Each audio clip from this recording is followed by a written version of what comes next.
Are you a family caregiver caring for a loved one in your home? Are you exhausted, worn out, and at the end of your rope? Do you feel like giving up? If you desperately need answers and direction on how to take care of your loved one, you need Caregiving Tips A to Z. This highly informative book by Starr Calo-oy has been written in a down-to-earth manner rather than in technical language. How does she know what you need to know? Because Starr and her husband Bob took care of the elderly in their home for 18 years, 24/7, 365 days a year. They've been through the sleepless nights, behavioral problems people with dementia have, and trying to get the elderly to eat. They have been through it all, and now they want to share the hands-on tips they've discovered over the years with you. Call Starr now for your copy of Caregiving Tips A to Z and start living again. Call 521-8668. That's 521-8668 and talk to Starr. Remember, you're not alone anymore. Call 521-8668. That's 521-8668.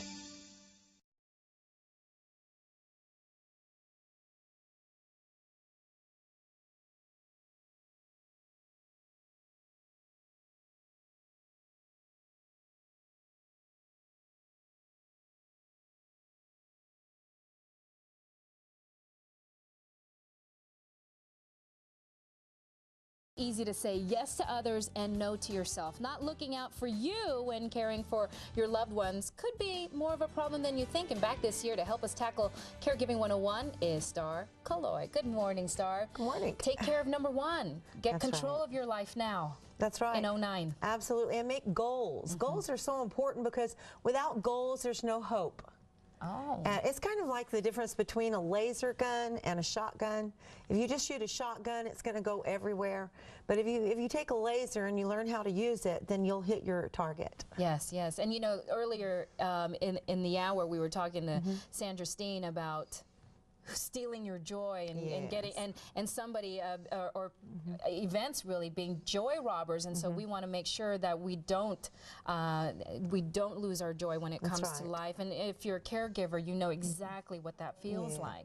That's right, exactly. And also, you know, any obstacles that may be coming up, if you've seen obstacles along the way, what you're going to want to do is you're going to want to write those down, write down your goals so that you know how you're going to face those obstacles when they come.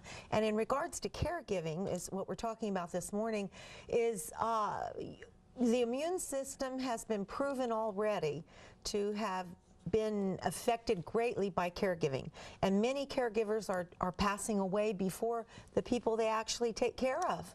And that's because they're suffering not only from burnout emotionally, but also physically, Eileen. So our goal is to help our caregivers with some ideas this morning. And you have some tips, and I want to go through some of them. You say the first one is to forgive yourself and others. I like that. Yes, well, it's a tremendous weight off your shoulders.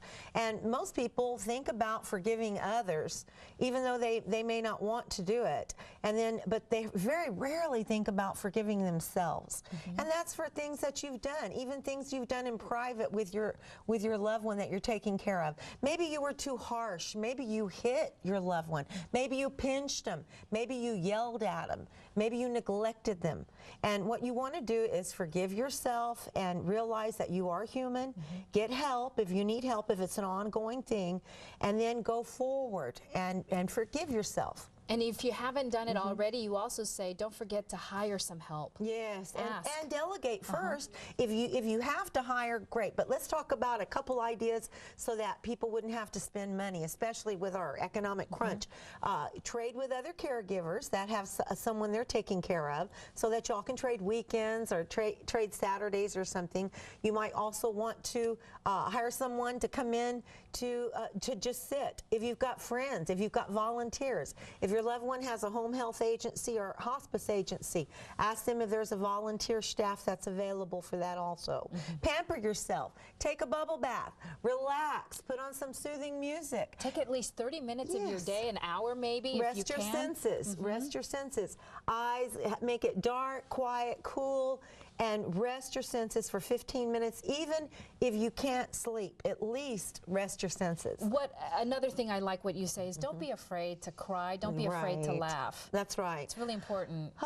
Still Magnolias is a great example. There Sally Field was at the cemetery. She saw the funniest thing and she just lost it. And she just laughed and laughed and laughed through the tears. So it's important for us to do that. It really is. Because you need a release. You need to be able to just relieve yourself from the stresses. You'll be surrounded by a lot of that in your own home, and get to know your house, you say. Oh, absolutely. Yeah. Enjoy your home, your surroundings. Many people are looking to the outside. Look in your own home. Do you like to cook? Cook.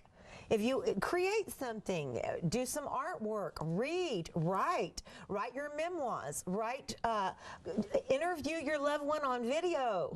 You know, I mean, be creative in your own surroundings and you won't get burnout. Yes, because caregiver burnout really, I mean, it could be a lot more problematic than you think, and you don't want any of that to happen to you in your life with your loved ones. So once again, Caregiving 101. If you miss it here, you can always tune in to KKYX 680 AM. Starr and Bob Calo-oy will be on the radios every Saturday morning from 9 to 10 a.m. And they'll be talking about Marriage 101 after Caregiving 101 from 10 to 11 a.m. And there's a phone number if you'd like to get a copy of their books. Also log on to their website for more information about Caregiving 101 with Starr and Bob Calo-oy. Some great